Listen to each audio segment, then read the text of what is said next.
అగ్రకుల అభ్యర్థి ఇక్కడ గెలిచిండు, ఒక్క రెడ్డి మాత్రం ఇక్కడ గెలిచిండు.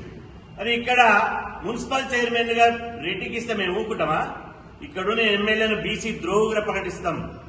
2028లో మీరు కనుక మున్సిపల్ చైర్మన్ పదవి బీసీలకు ఇస్తే మా గుండెలు పెట్టుకుంటాం, మళ్ళీ మిమ్మల్ని ఆదరిస్తాం. మీరు కనుక ఇవ్వకుండా కులతత్వంతో ఏదో మీకు తోకలున్నాయని చెప్పి ఇవాళ మున్సిపల్ చైర్మన్ పదవి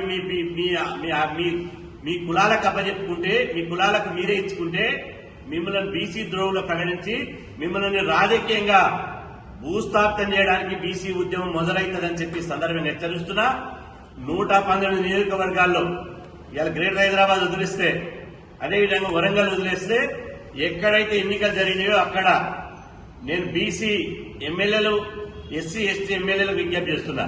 దయచేసి అగ్రకులాల యొక్క మాటలు నమ్మొద్దు. మీరు అగ్రకులాల యొక్క మాటలు నమ్మి మీరు ఉబ్బి తప్పిపోయి మీకు దండలేసి దండం పెడితే బీసీ ఎమ్మెల్యేలు, ఎస్సీ ఎస్టీ ఎమ్మెల్యేలు దయచేసి మున్సిపల్ చైర్మన్లు మీరు అగ్రకులాలకు ఇవ్వకండి.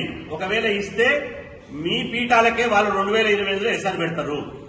అదేవిధంగా అగ్రకుల ఎమ్మెల్యేలకు నేను హెచ్చరిస్తున్నా, ఇంతకుముందు చెప్పిన మళ్ళీ చెప్తున్నా, ఇవాళ కాదు కూడదని మున్సిపల్ చైర్మన్లుగా బీసీలను కాదని ఓసీలకు కట్టబెడితే మీరు ఎప్పుడైతే వాళ్లకు అగ్రకులాలకు కట్టబెట్టిరో ఆ రోజే మీరు రాజకీయంగా మీ పతనం మీరే కోరుకున్నట్టు లెక్క అని చెప్పి సందర్భంగా హెచ్చరిస్తున్నారు.